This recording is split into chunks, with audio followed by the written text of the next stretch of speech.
500年了，一切都要结束了。司马家，这山中有结界压制，八大宫将你封印在此，代替你成为了这仙府之主。你身处绝境，又如何能改变这命运？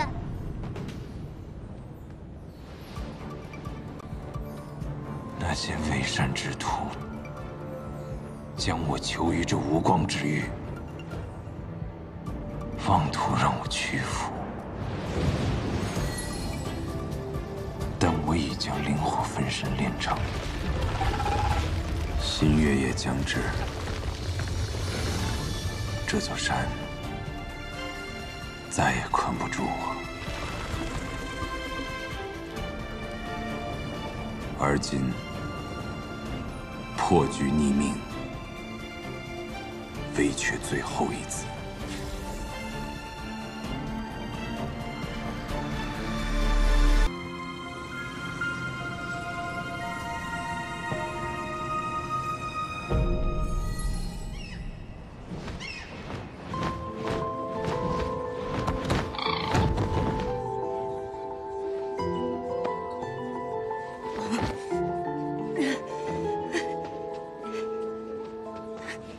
这里便是凤栖阁了，是八大宫公主和师长们共商要事的地方。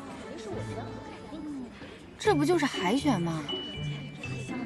不知道师祖喜欢什么样的弟子？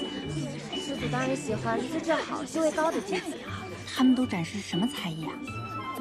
莫要在意输赢，平常心应对就好。我心态好着呢，放心哈。为时不早了，你快进去吧。再等等，我都习惯了，踩点进来。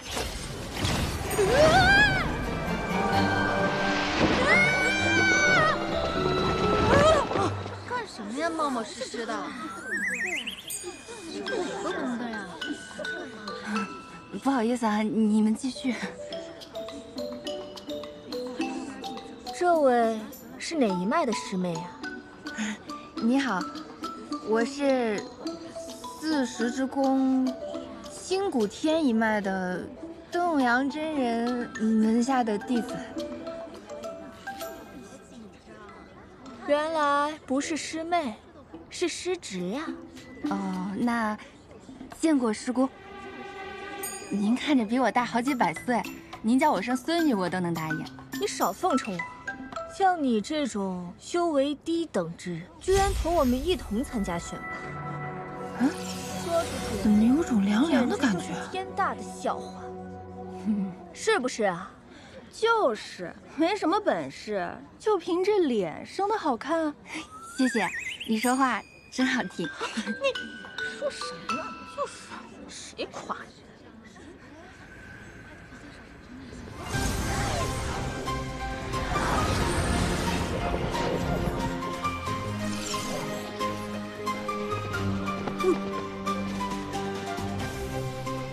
恭迎各位公主、师长们。今日，各位公主们将从在场的众弟子中挑选100人，进山侍奉师祖，照顾师祖起居，伴其修行。选拔正式开始，众弟子只需静心盘坐，打开天灵，静候佳音。是。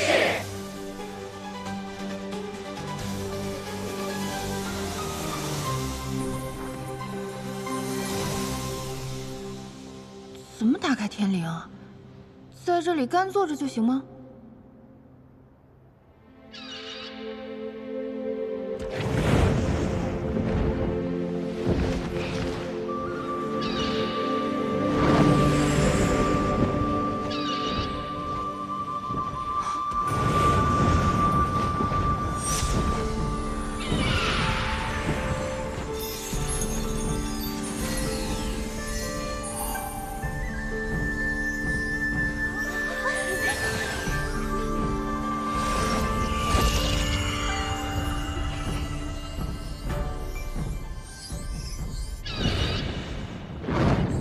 我不是来凑数的吗？谁给我买出头位了？搞错了吧？我没有中选，这个3连根的废物怎么选上了？我这个废物也想问呢。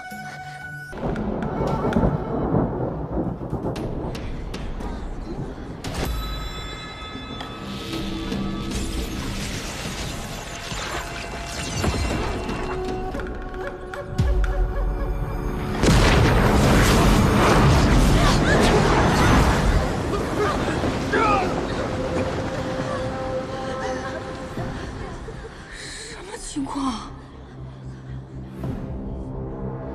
师祖，息怒啊！师祖息怒。带我出来，你们都得死。不是，咱们这真的是一个正道的老祖宗吗？而不是挪玉的。此葬道君的刺，不是慈祥的刺吧？500年过去了。师祖竟然变得更加残暴了，这可如何是好？若不好好安抚师祖，庚辰仙府这延绵几10万年的大宗门，恐怕就要断送在我们这一代手中了。师祖，弟子施千旅今日特携弟子百命进山，来侍奉师祖。进来。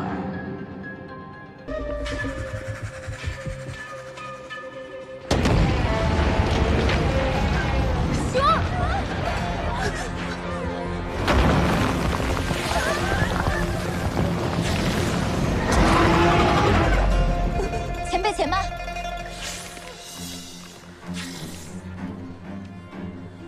前辈，我等弟子前来拜见师祖，初来乍到，还请前辈带路。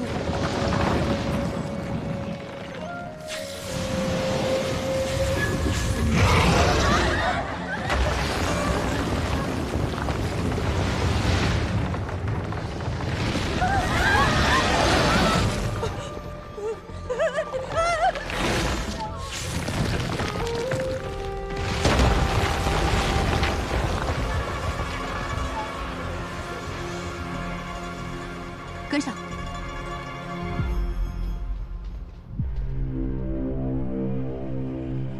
还跟上？这破工作，我才不干！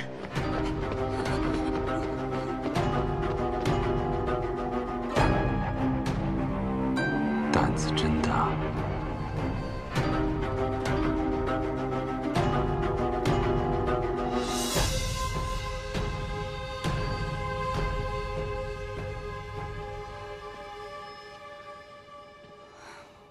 这些人也太勇了吧！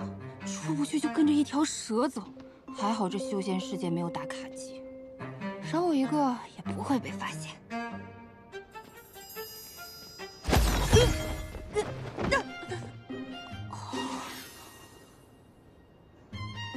啥呀？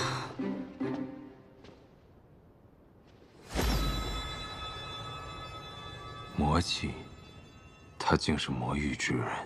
谁啊？我看到你了。真是不知死活。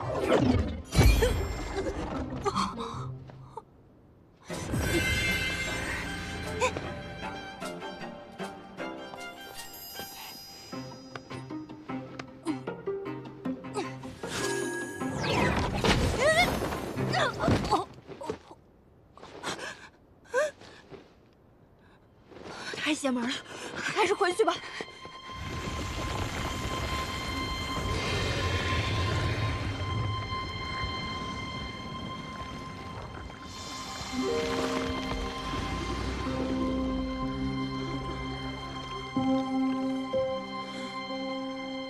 进去吧。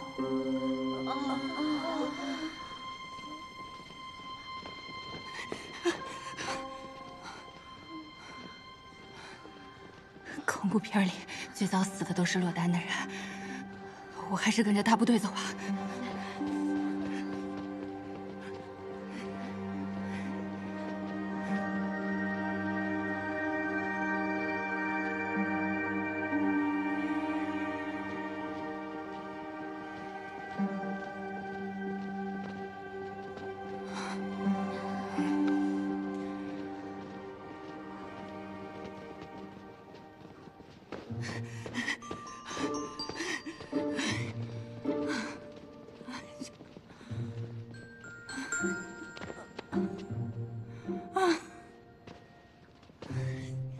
这么高的塔，连个电梯都没有的吗？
一群不知好歹的东西。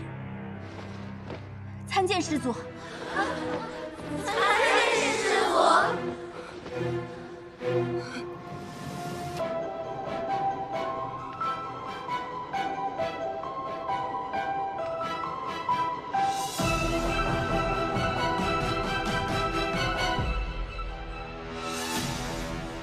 这老祖宗的脚竟然保养得这么好，细皮嫩肉的，不知道脸是不是也这么嫩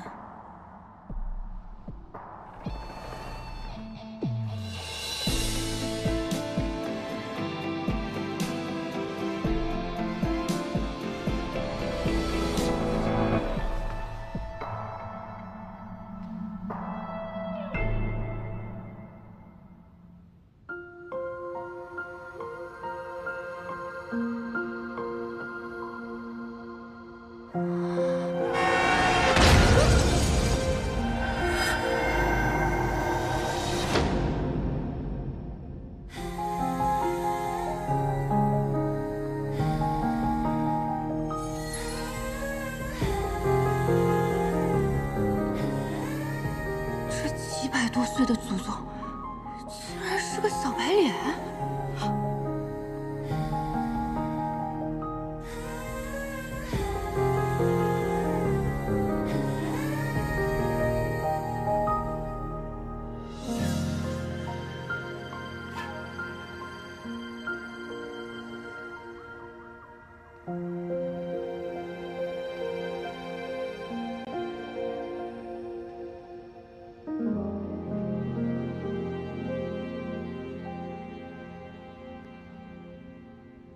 你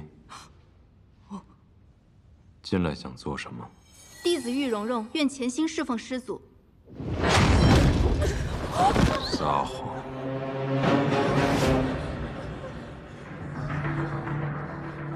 这祖宗长得白白净净的，怎么脾气这么暴躁啊？跟个地雷似的，一点就炸呀！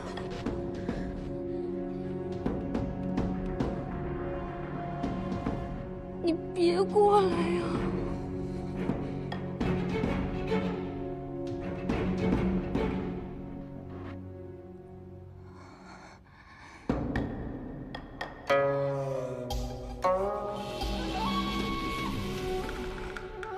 你叫什么名字？弟子婉玲，仰慕师祖风采，愿侍奉师祖。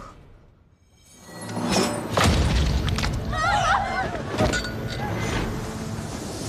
不是婉玲师妹，他是谁？竟然有人敢冒充混入，他什么目的啊？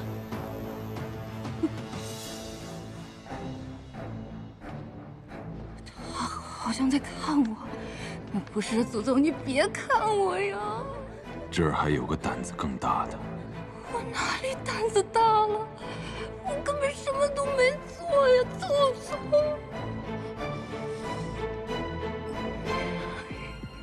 看着我。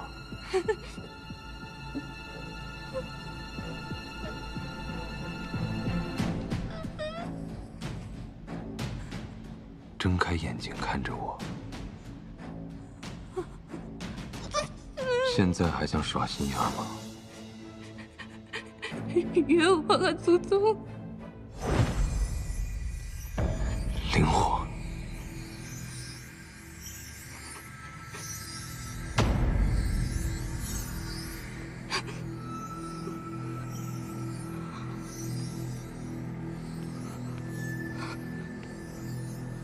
都滚出去！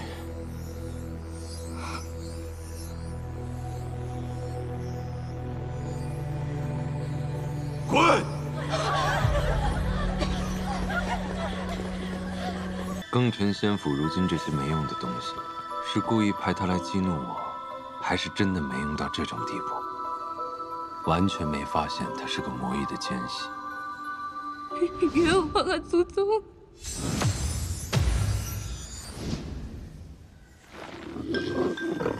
蠢蛇，我怎会因一个区区魔域之人而头疼？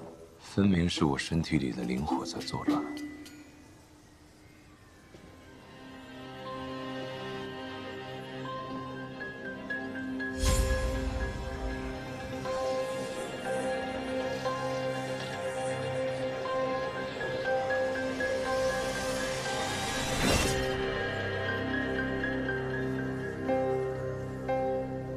我倒要看看，他究竟要做些什么。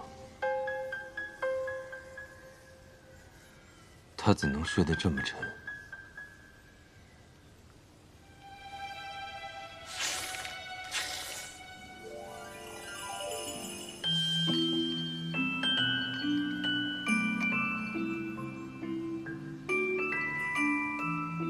难问。走了。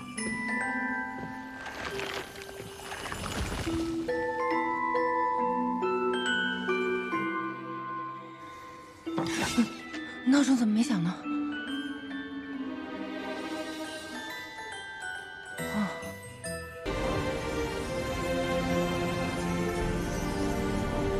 若不把他封印，定会屠灭整个仙府。灵火已与他融为一体，只要留他一命，给我们提供灵气即可。不如在此封印之上再加一道禁制，此禁制连着他全身经脉，可压制住他，令他无法自戕。即使他再痛苦，也不能求死。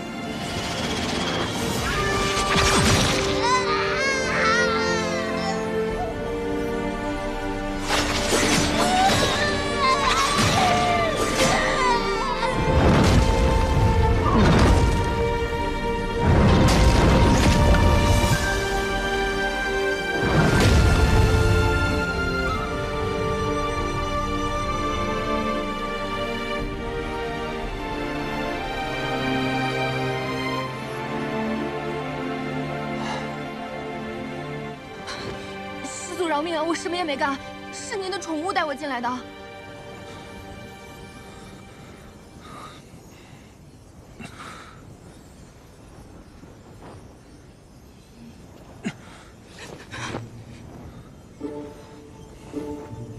师祖，我灵力低微，帮不了您，要不我先下班了哈。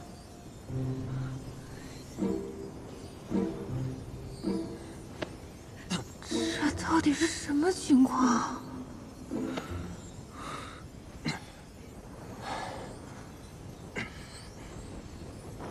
师祖，您是不是发烧了？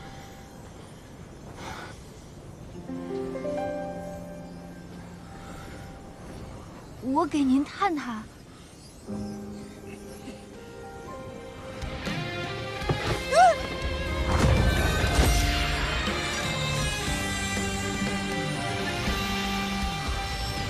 紧紧握，彼岸闪烁，让你我烙下份炽热，迷离不愁，鸳鸯执着，凝结成琥珀，望着眼前的叶落，轻一笔水墨。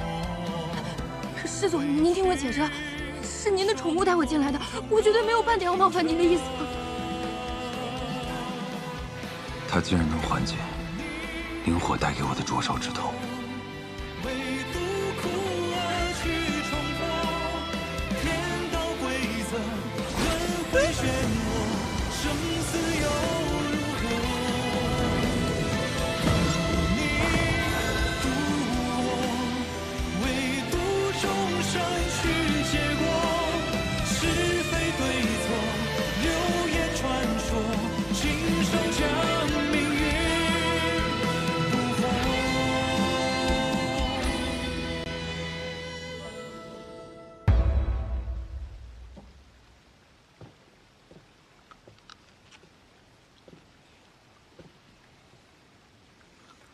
这样看，三圣山这个工作环境还不算太恶劣嘛。唯一不足的就是修真界大家都不吃不喝的，不能点外卖，生活少了不少乐趣啊。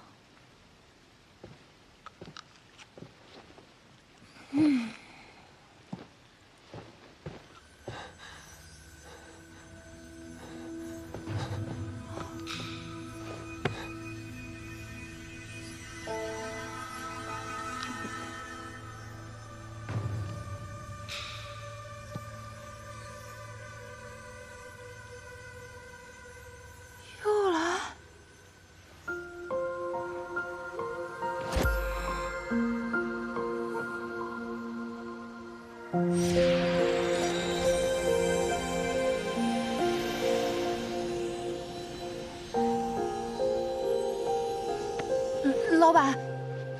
老板，上下级要保持一定的纪律啊！胡言乱语，你就是这么侍奉人的？我已经很努力了，好不好？说到这儿啊，咱们好像从来没有讨论过劳动合同这个问题。这儿虽然没有什么劳动法，但是该有的待遇还是不能少的吧？说吧，想要什么？嘿嘿，要您发工资应该不太可能。每周的双休您得保证吧？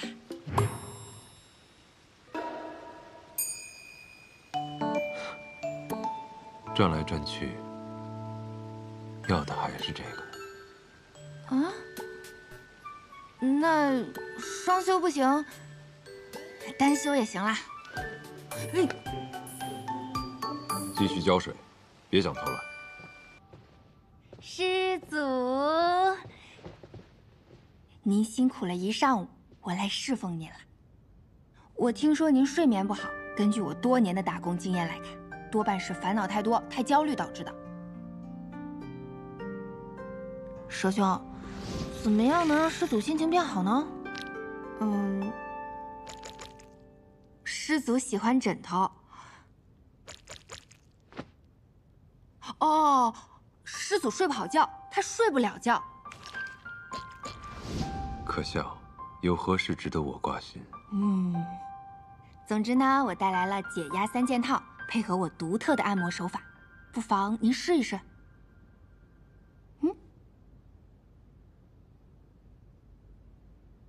终于要对我下手了。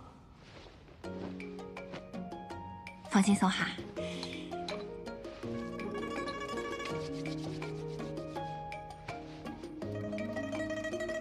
老板，您看我这么诚心诚意的侍奉您，不为别的，我就是想问问您，我那个待遇能不能再商量一下呀？何为待遇？又是为了我的血？对呀。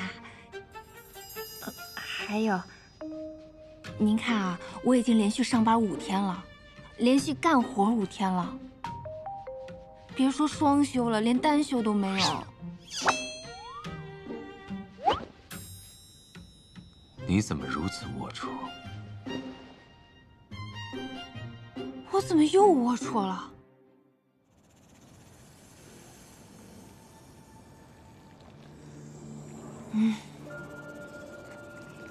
讨好老板真难。早知道之前就在职场里多跟同事学2招了。那魔域间隙为我缓解了不少灵火带来的灼烧，或许我可以强行破除封印。司马兄，你疯了吗？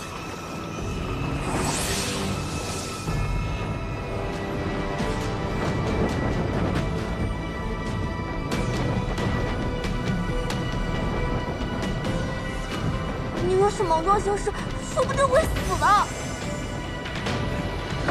司马兄，尊上，修仙阁使者求见。修仙阁主就如此心急，定要在本尊闭关之时派你前来。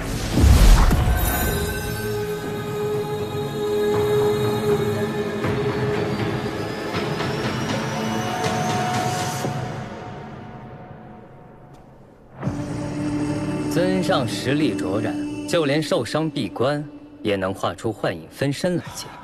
莫非本尊的这位盟友也想借机查探一下本尊的虚实？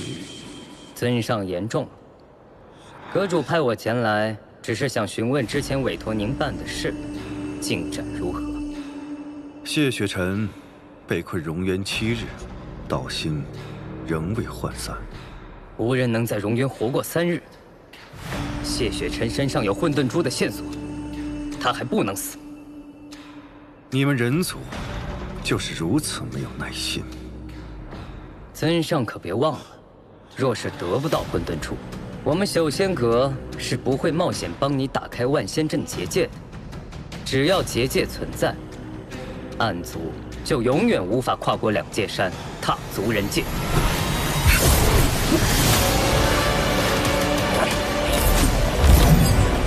回去告诉你主上，本尊既然已经答应了此事，便自有安排。以后莫要过分。现在能够交出你们的诚意了吗？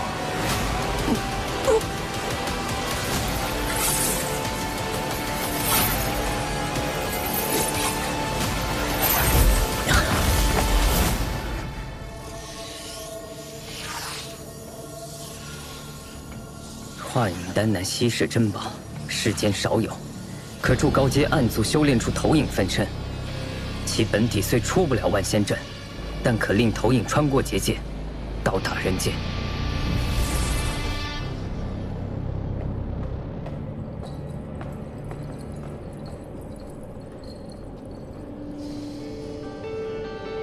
人族，师父曾说过，人族虚伪，仙盟更是卑鄙。您当年就是因为相信了仙盟中人，才落入他们的圈套，痛失右臂。您恨人族，恨仙盟，反攻人界是您的夙愿。我本以为您是担心我性子跳脱，才不让我参与您的计划，但现在瞧着，您是宁愿与您最痛恨的人族合作，也不让我这个当徒儿的帮忙。看来在师父心中，我是连人都不如了。哼，你可知他是何人？仙盟中人。凭何判断？凭我知道师父想要什么。人界有一物，必须和他们合作才能夺得，那就是上古神器混沌珠。相传远古之初，世间混沌，后天地2分，方成就3界。然混沌之气并未消亡，而是化为2件神器：天命书和混沌珠，相依相克，共同维护天道。万年前，混沌珠因补天之故坠入凡尘，数千年后被人族寻得。人族建立仙盟，利用混沌珠之力布下万仙阵结界，将暗族阻隔在这暗域之内，半步不得出。混沌珠乃神器至宝，蕴含混沌之力，仙盟5派看得可紧。如今，它被存放于雍雪城珠塔。要开珠塔，必须有5派掌门谕令。您囚禁谢雪尘，不就是为了逼问仙盟谕令所在，开塔取珠吗？很好，可你只说对了一半。想要混沌珠的另有其人。既然双方都有想要的东西，那自然是要加以利用的。你去见谢雪尘，又是想要得到什么？我去见谢雪晨，当然是为了问出仙盟谕令所在，替师父分忧啊。如此说来，师父当日为了围捕谢雪晨，受了重伤，可有好转？怎么突然关心起师父了？养育之恩，无日或忘。我可一直想着，该如何报答您呢？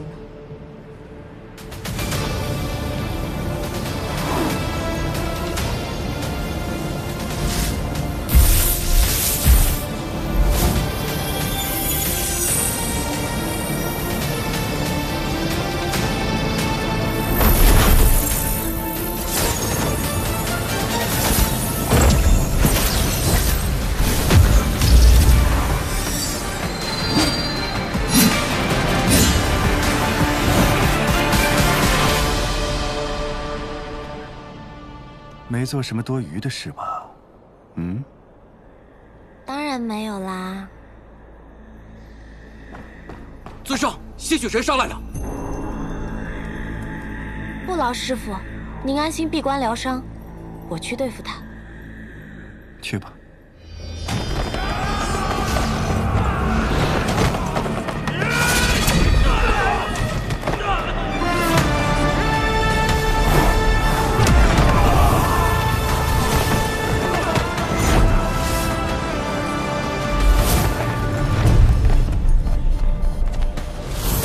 许天，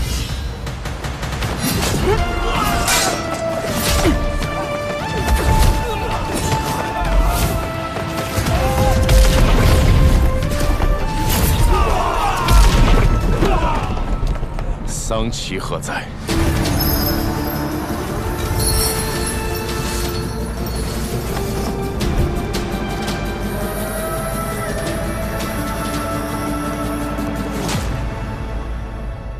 你我真是有缘，这么快又见面了。是你。暗域圣女穆玄灵，还请少宗主多多指教。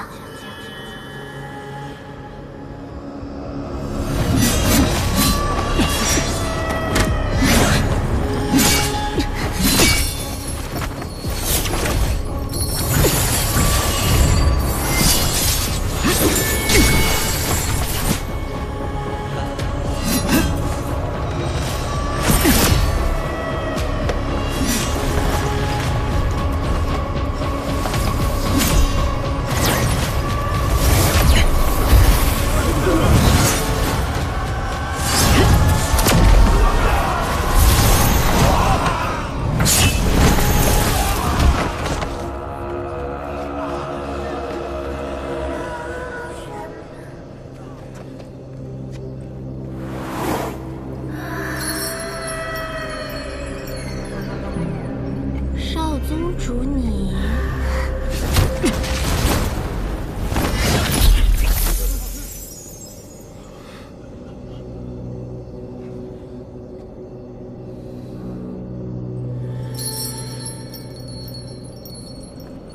是在找我吗？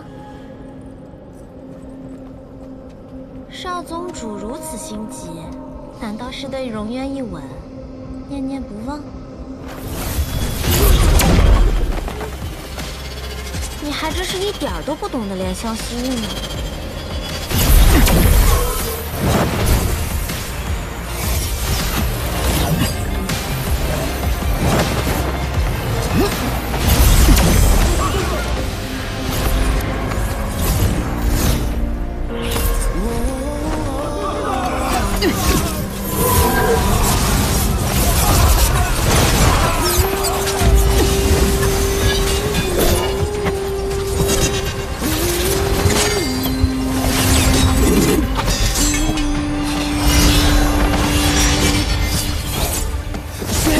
刺破一夜，不负天命的书写。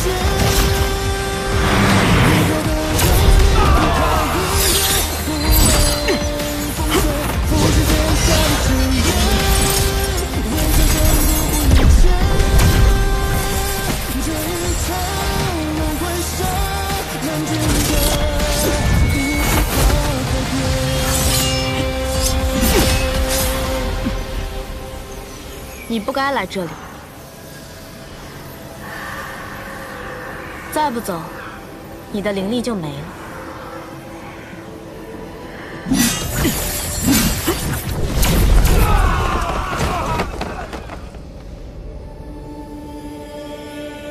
这一招倒是与我心有灵犀，那就请谢少宗主挟持我一起走吧。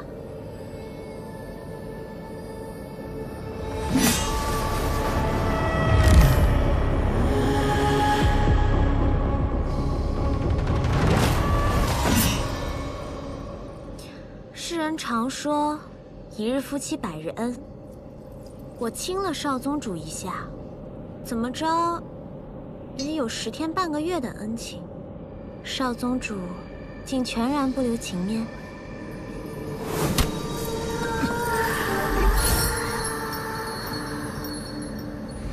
在荣约，你给我吃了什么？何必视我如敌寇呢？为了救你，我可是连清白都搭上了。当时有暗域的刑官在，我没法同你说清。我为你吃下的药叫半日芳华，服下以后便可很快恢复全盛功力，只是需要付出一点点小小的代价。什么代价？药效只能持续半个时辰，现在恐怕已经到极限了。而且从现在开始，接下来的10日，你都会是个灵力全无的废人了。谢雪晨，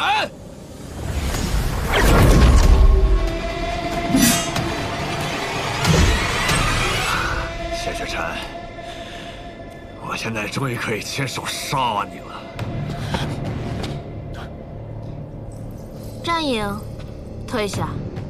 我真的很想杀了谢雪晨啊！哎呀！可是我被挟持了。他会杀了我的，所以呢？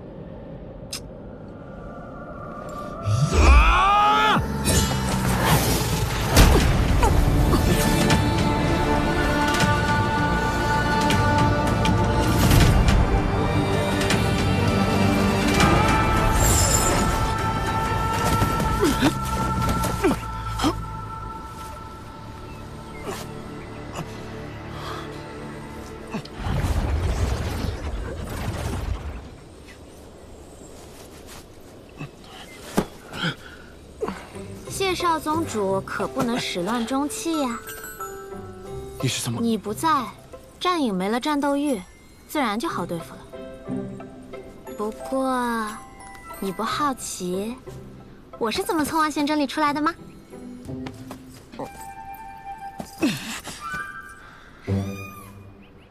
在荣渊之时，我便知你不是暗族。暗族没有心跳，但是你有。你和桑琪都是灵族，不愧是天生识窍之人，果然是感知力惊人。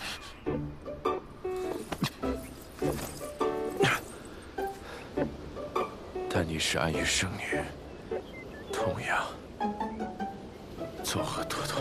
哎，喂，谢雪晨，谢雪晨，哎。你要晕也不能晕在这里啊！万一坏人追来怎么办？谢雪晨，坏人？谢雪晨，你还有脸说别人是坏人？谢雪晨，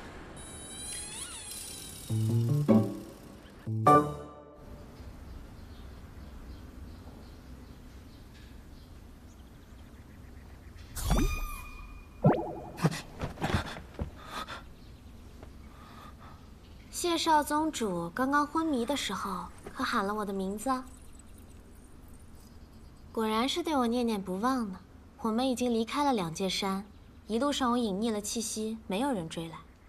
此地只有你我2人，你就是喊破喉咙，也不会有人来的。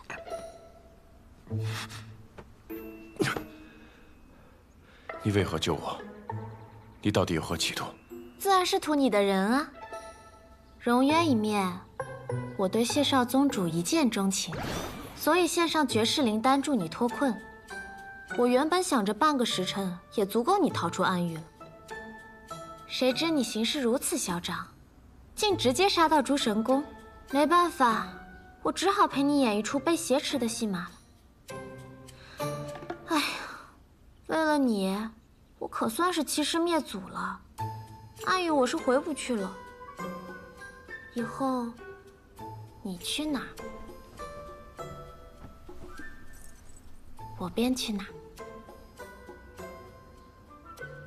你身为爱玉圣女，怎可能背叛桑琪？我们从来平心而动，不讲道义，谈何背叛啊？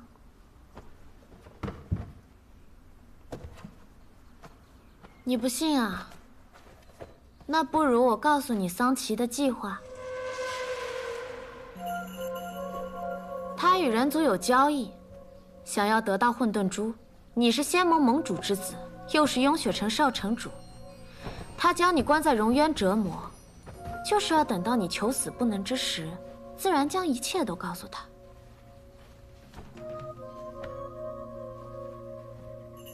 我说他与人族有交易，你怎么一点也不惊讶？你知不知道，仙盟之中有奸细？原来你都明白。也是。虽然万仙阵出现裂隙要修补，人所共知，不算秘密。但补阵人会在何日何时入阵，只有仙盟中人知道。桑琪设下埋伏的时机又是那样刚好，你这么聪明，自然一想便能猜到。其实那天，如果你放弃修补结界，本可以全身而退。结界破了就破了。暗族要去人界，就让他们去就好了。池特用命去护。剑修之道，你们爱玉之人自然不会动。桑琪与何人在交易？这我就不知道了。真不知道，没必要骗你。5枚仙盟玉令分别由5派掌门守护，光得到雍雪城这1枚。并没有什么用，所以我猜桑琪一定还另有计划。你看，我对喜欢的人向来毫无保留，该说的不该说的，我可都告诉你了。这妖女说话真真假假，绝不可轻信。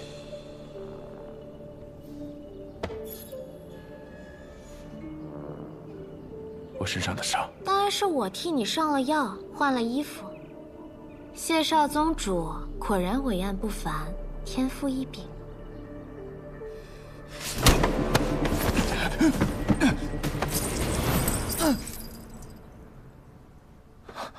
放开我！放开我！如今你无灵力，我有魔功。明知不敌还要出手，难道是欲擒故纵？放开我！放？往哪里放？这里吗？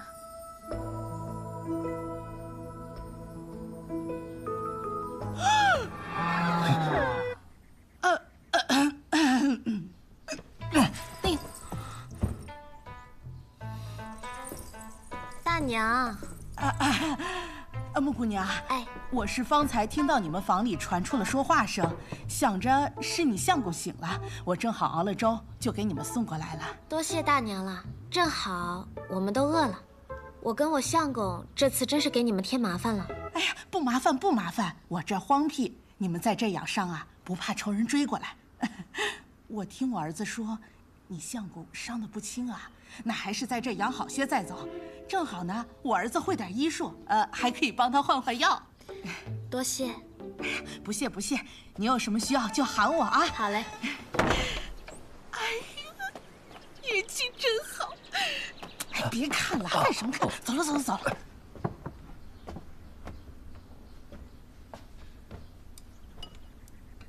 好啦，我承认我说谎了。我跟他们说我们是私奔的小夫妻。我是有钱人家的小姐，你是落魄的江湖剑客，家里人不同意我们的婚事，还要派人追杀你，他们便收留我们了。相公，咱们看着像一对吗？之前帮我疗伤的是那位夫人的儿子。是，我承认我没有看过你伟岸的身躯，也没有帮你上药疗伤。这衣服也是托人家侯大哥帮你换的。暗族生性歹毒，灵族最会骗人。但有一句话却是真的。哪一句？喜欢你的那一句。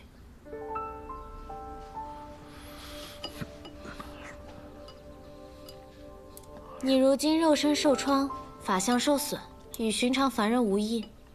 多吃五谷有助于恢复元气。你早些恢复，不也好早些摆脱我吗？你就不怕我在粥里下毒？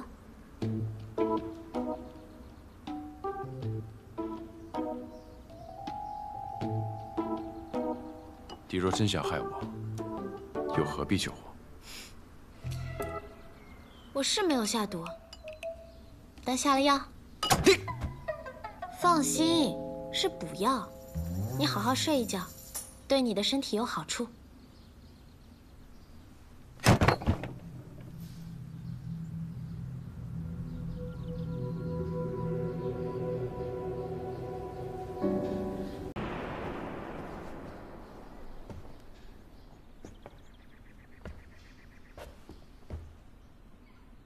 你就不怕他醒来以后还记得刚刚发生的事儿？一个普通的人族，万一吓疯了怎么办？不会，被暗族附身之后，前来时什么都不知道。就算有人告诉他，就算自己想万千遍，也想不起来。知道的这么清楚啊？难不成你被暗族附身过啊？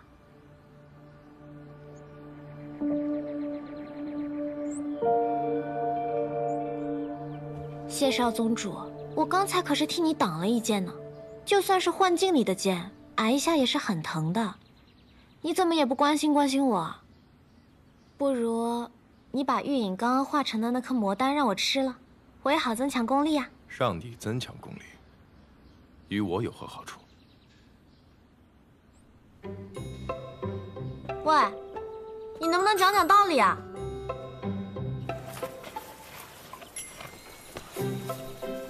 你要去哪儿？运秀山庄是吗？距离此地最近的只有2处，一是镜花宫，二是运秀山庄。镜花宫虽是仙盟5派之一，但如今你不确定内奸是谁，自然不会贸然前往。运秀山庄虽已不在仙盟之列，但却以奇巧阵法闻名于天下。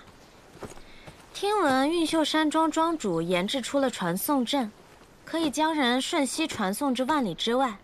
你是想用传送阵尽快回雍雪城，对不对？穆姑娘，我谢雪尘不是不知恩之人，你救了我，按理说我该谢你。但我们不是一路人，你这样跟着我，等我灵力恢复之后，你我终会兵戎相见，不如从此时此刻起，各走各路。你应该知道有一个词，叫殊途同归。有路阻我，我就将路全部铲平，不就好了？你为何非要缠着我？你到底想干什么？如果我说，我想要弃暗投你呢？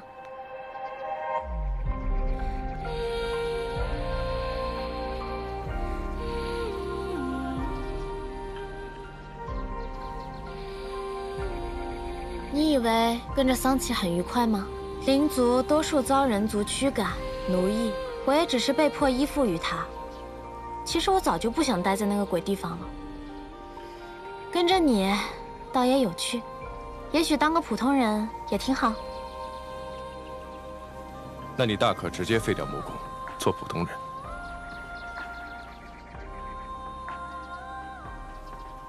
我灵窍破损，修不了灵力。魔宫是我安身立命之道，但谢雪尘，如果我愿意为了你，废了魔宫，变成普通人，你会保护我吗？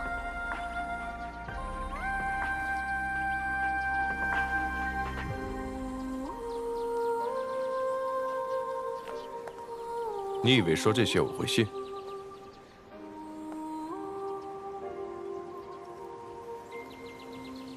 信不信都好，反正你现在也反抗不了。我也有我自己要找的答案，在我找到之前，请你好好待在我身边，谢少宗主。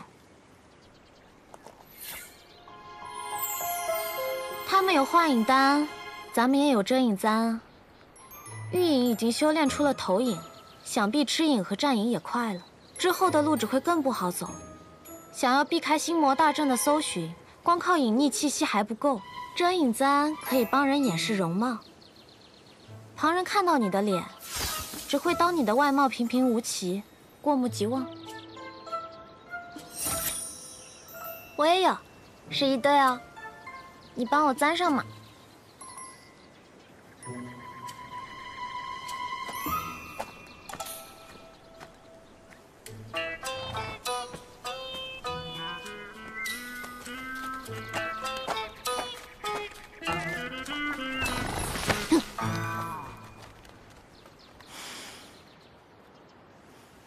真难相处。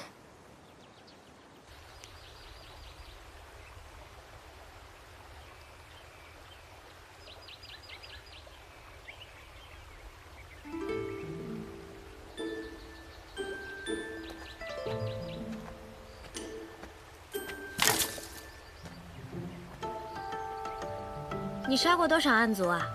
没有1000也有800。那你杀的没我多。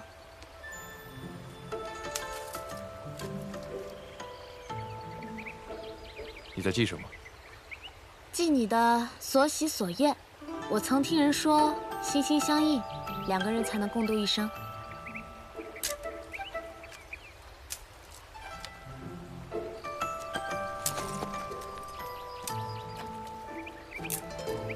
何必对我这么警惕呢？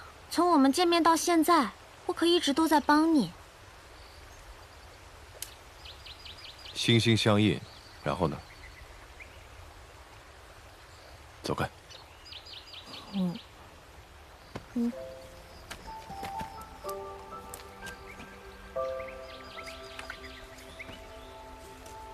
修道者的心，沉明如镜，百邪不侵。然而一旦被引动心魔，便与凡人无异。在暗族面前，即便有一身的灵力修为，也会形同虚设。还是说，这就是穆姑娘想要的？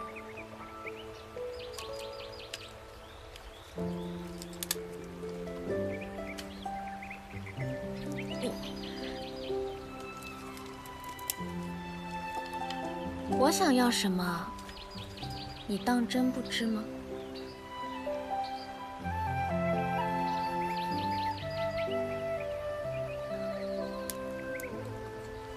我们见面这么久了，你怎么也不问问我是何种灵族？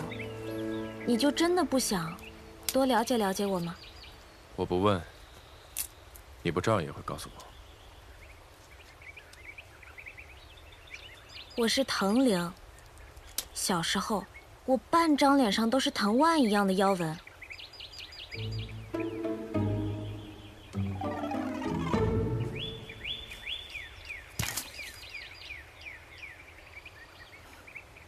就是这半张，特别大一片，特别醒目，一般见过的人都会过目不忘。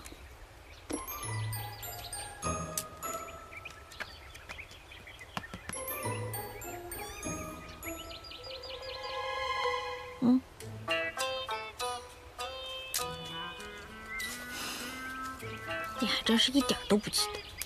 你说什么？没事。健忘。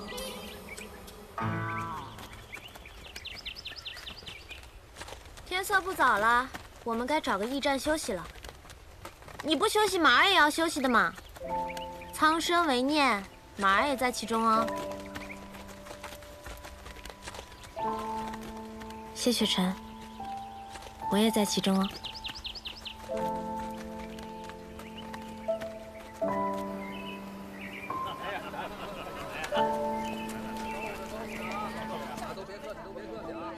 来了啊！啊，再来2壶酒。哎，好嘞。嘿嘿，客官您的酒啊。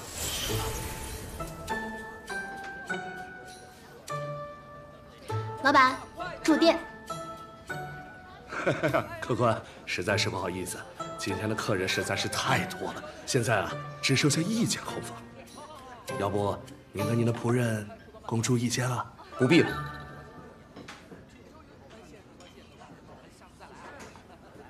那你就与我的伙计们一起住吧。甚好。好什么好？你什么眼神啊？他是我相公。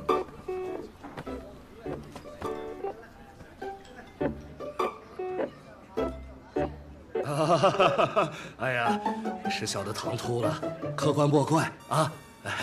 小二，哎，有请入住天子1号。哎，好嘞，2位这边请。哎，有请。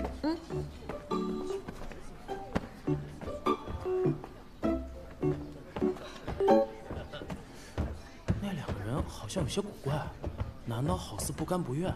难不成被挟持了？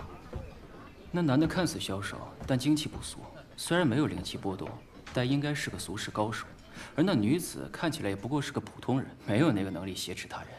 听说这附近妖魔多，难不成？哎，师弟，你太多虑了。那2人只是普通人，没有妖魔之气。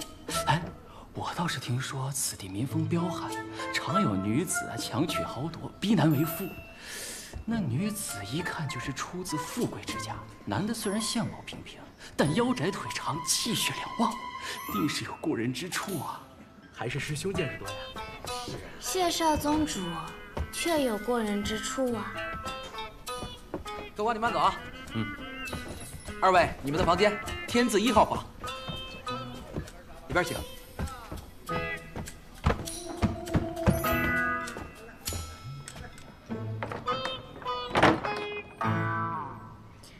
看刚才几位修士衣服上的绣纹，应该是镜花宫的修士。他们来这里做什么？难道有镜花宫的高阶修士在此？谢少宗主是不是很想通风报信啊？你到底意欲何为？你是担心我会杀人灭口？难道你不会？也许会，也许不会。不过你担心的倒也没错，我委实不算什么好人。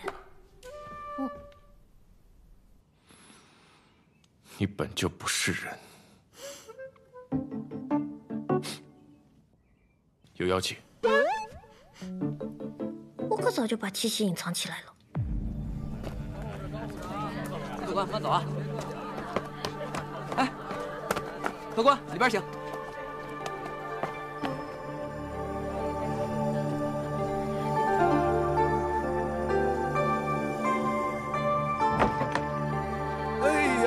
高修士，哎呀，好久不见您了，来，快请坐，快请坐。是他，这是我送您的小菜啊，请慢用，请慢用。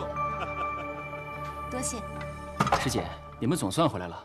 我和陆师弟已经查探过东边了，没有发现。你们那边可是遇到什么情况？宋师兄，你都不知道，我跟师姐被灵族偷袭了。啊？什么样的灵族？可有受伤？高师姐天才横溢，修为高深。有我们师姐在，当然不会受伤啦。哦，对了，就是这只不长眼的小妖兽。师姐说了，这是10大异兽之一的嗅宝鼠，它的听觉跟嗅觉都是1等1的灵敏，哪里有宝物啊，它们最知晓了。给我，来。我跟师姐也是刚好碰到它，也不知道这个小家伙哪里偷来这么多宝贝。哇，都是上好的宝物啊！是啊。你这小鼠偷了那么多宝物，若是被剑灵司抓到，可是饶不了你哦。师姐，你好像十分中意这只嗅宝鼠，你不是想把它练成灵兽吧？这嗅宝鼠虽然是异兽，但看起来却十分弱小，与对敌毫无裨益，恐怕不适合当灵兽吧？对敌作战，我自己便够了，何须灵兽相助？师姐所言极是。我听闻那雍雪城的谢少宗主也是一人一剑，纵横八荒，从不借灵兽之助。高师姐和谢少宗主都是天资卓绝之人，非我等能比啊。就是。好了，我们来这儿还有任务在身，稍作休息，继续找。是。你这小鼠耳朵金灿灿的，挺可爱。秀宝鼠胆小，惊吓过度甚至会胆裂而死。你看它的耳朵，越颤越亮，看似漂亮，却是胆裂之兆。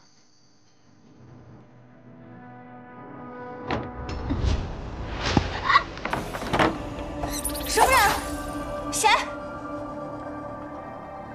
在那儿。干什么？他们要上来找我们麻烦了。那是你的麻烦。都这种时候了，还分什么你我？你干什么？配合点。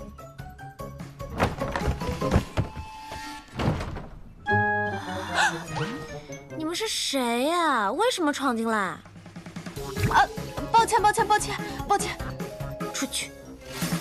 走啊！哦，关门啊！他们身上没有灵族的气息啊。起来。我不。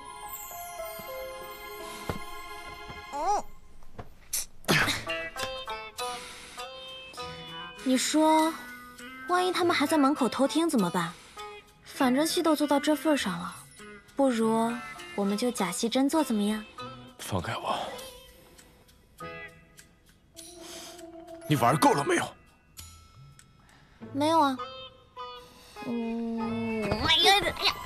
你们3个今天四处搜寻一下，说不定夜晚会有灵族偷袭。明日一早，我们继续去找谢雪城。好的，师姐，走。原来他们是来找你的。如今镜花宫中地位超然又姓高的女子，只有一位，那就是曾经明月山庄的大小姐，如今镜花宫公主的亲传弟子高秋明。那又如何？听说他与你有婚约啊？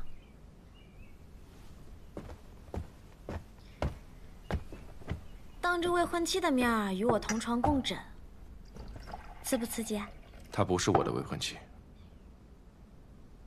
你这是怕我误会，所以跟我解释吗？谢雪晨，你还是跟我结为道侣吧，我可比他会疼人。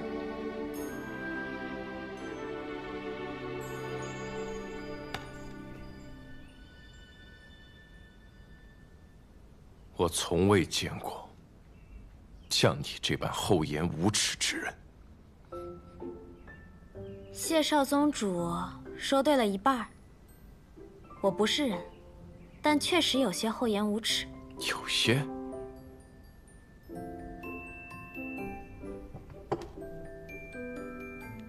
谢少宗主的心跳有点乱了，可是为我而乱吗？难不成你对我动心了？是。杀心。挺好，杀心也是心，至少你能记住我。最怕的是你不记得我。